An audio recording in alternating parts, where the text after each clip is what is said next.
the chitter-chatter of nature is louder if you listen. We have squirrels and rabbits, a lot of different birds and woodpeckers, so a lot of different sounds. And listen is exactly what Jim York plans to do. This is part of the Soundscapes Eclipse project.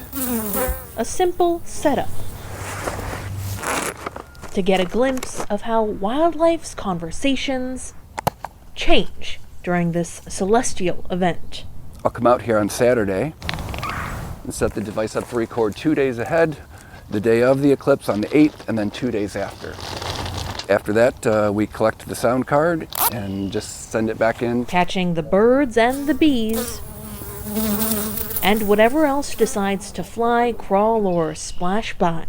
I was surprised how sensitive it is, really. So even here, like we'd be able to hear that woodpecker, we'd be able to hear the chickadee chirping, and about half a mile away, quite a ways down in the valley, there's a small pond where we could even hear geese honking.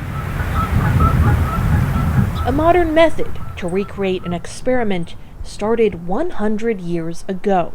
A gentleman literally had people just recording what animals did during an eclipse. In general, they're trying to see, do birds stop chirping? Do birds continue chirping? What about crickets? What about honeybees? Because those guys don't get the headlines. That's their trigger for their daily behaviors. So if they're out and about foraging during the day, and suddenly the sun isn't there, they're not at home. So I think part of the interest is also to study, well, what do they do? Do they just stop and drop?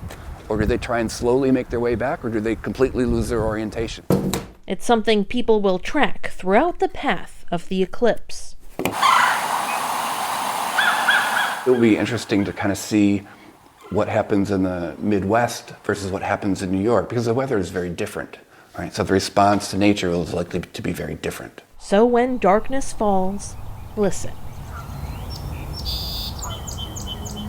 You just might find something new in the silence. Long before we had clocks and iPhones and cell phones and things to tell us when to get up and when to go to sleep, it was based on the cycles of the sun and the moon. And that's why it's, I think, so interesting to us fundamentally. It's really part of our core DNA, whether we know it or not. Viktoria, Hallikaar, Spectrum News.